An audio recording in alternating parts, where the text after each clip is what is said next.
আজকে আমরা এই নারায়ণগঞ্জের মাটিতে খেলবো। যারা আমাদের এই মাঠে খেলতে আসছে তারা আমাদের মেহমান। আমাদের দ্বারা যাতে কোনো ধরনের তারা কষ্ট না পায়, আমরা খেলার মাঠে খেলবো মেধা দিয়ে, বুদ্ধি দিয়ে।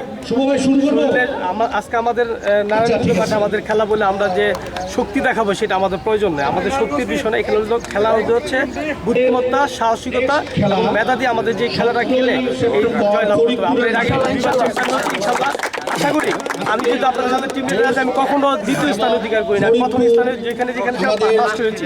আপনারা ইনশাল্লাহ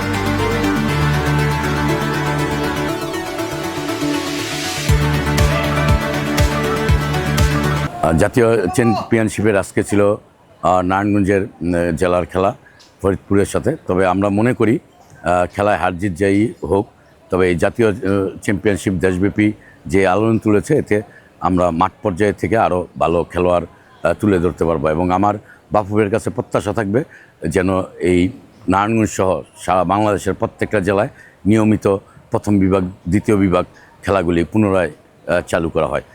নতুবা আমরা খেলার অভাবে আমাদের ক্লাবগুলি ধ্বংস হয়ে যাচ্ছে।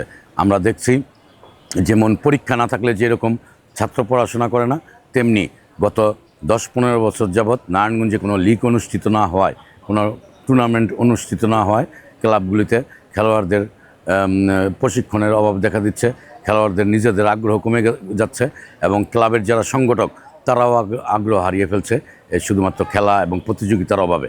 আমি বাফুফের কাছে অনুরোধ রাখব, আজকে গাউস ভাই উপস্থিত আছেন, বাফুফের নির্বাহী কমিটির সদস্য, আমি তার কাছে অনুরোধ রাখব অবশ্যই যেন খুব দ্রুত নারায়ণগঞ্জে পুনরায় প্রথম বিভাগ এবং দ্বিতীয় বিভাগের খেলাগুলি, লিগগুলি চালু করা হয়।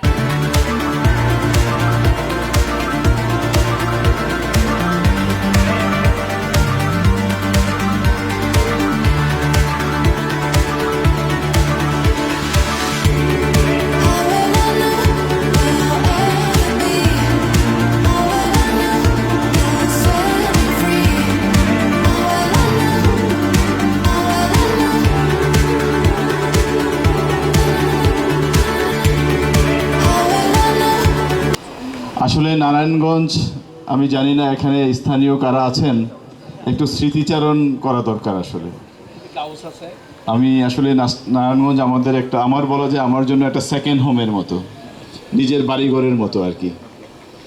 গতকালকে একটা অনুষ্ঠানে বলছিলাম যে নারায়ণগঞ্জের কিছু স্মৃতি আমাকে খুব তাড়া করে বেড়ায় আর কি। আমি খুব পজিটিভ অর্থে বলছি। আপনাদের এই খেলা রিলেটেড ডিআইটি মার্কেটের বাম দিকে একটু আগে কিছু স্পোর্টসের দোকান ছিল, খেলাঘর নামে একটা দোকান আছে, আমি জানি না, খেলাধুলা স্টোর। তারুণের উৎসব উপলক্ষে আজকের এই জাতীয় চ্যাম্পিয়নশিপ যে ফুটবল টুর্নামেন্ট, যেটি আর অল্প সময়ের মধ্যে শুরু হতে যাচ্ছে, সেই চ্যাম্পিয়নশিপ উপলক্ষে আমাদের সমাজের যে পারিপার্শ্বিক অবস্থা, সমাজের যে বাস্তব অবস্থা, এই অবস্থায় আমরা একটা সুষ্ঠু সমাজ, একটা সুন্দর সমাজ প্রতিষ্ঠার জন্য আসলে স্পোর্টসের কোনো বিকল্প নাই।